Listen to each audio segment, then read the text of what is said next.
JL Pisa Wi-Fi, top quality Wi-Fi Vendo machine.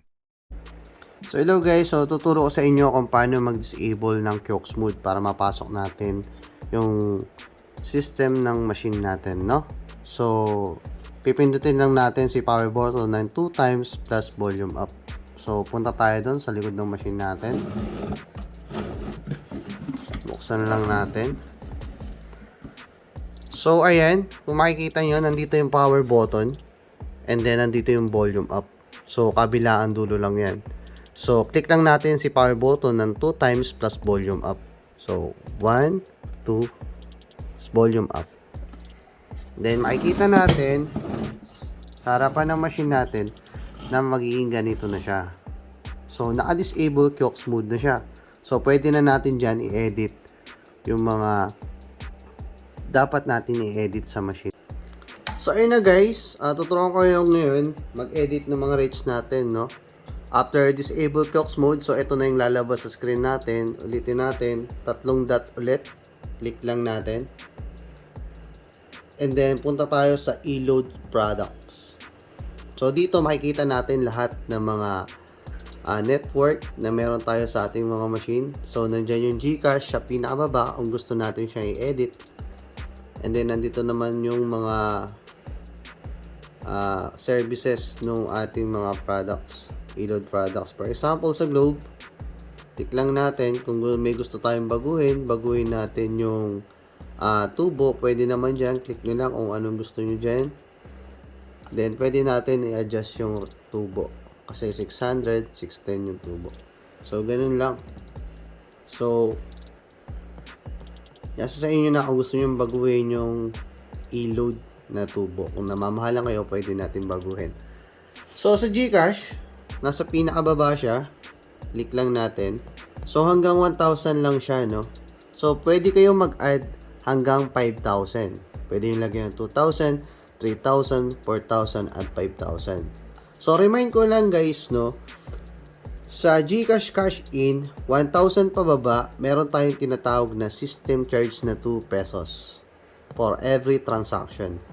And then, pag nagdagdagan siya ng 1,000, for example, nag-add na tayo dito ng 2,000, ang madadagdag sa kanya, every 1,000 is piso.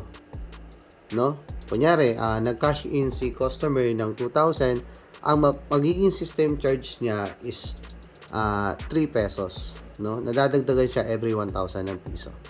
So, ganun lang siya. So, dito, pwede natin baguhin yung rate sa GCash. For example, gusto natin gawing 110 lang to. Pwede naman. Then, back lang natin, update promo. So, magiging 110 na siya dun sa labas ng system. So, back lang natin. Pindot. So, kung gusto nyo naman mag-add, andito yung button na add sa baba. Plus, click lang natin.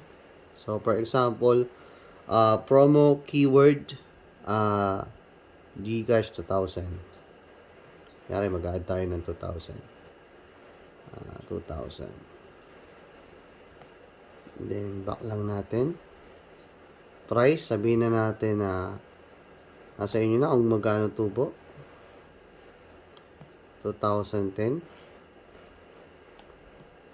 Description, nasa sa inyo na GCash 2,000.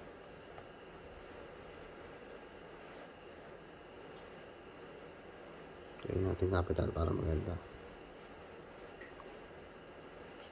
So, ganyan lang. Lalabas na yan sa promo code natin.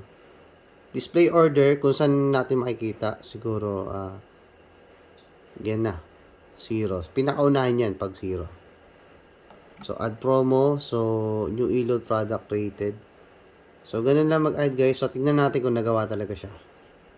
So, Kiox Mode natin. So, ayan. Punta na tayo sa GCash Cash In. For example, ito yung number ko. Then, ano yung 2,000. No, ganun lang mag-add ng promo. Then, pag kinik yan ni customer, ang babayaran niya is 2,010. So, ganun lang mag-add ng promo dun sa ating e-loading, no? Kung may mga gusto kayong baguhin, disable Kiox Mode nyo lang. No, ganun lang guys. Maraming salamat. Thank you.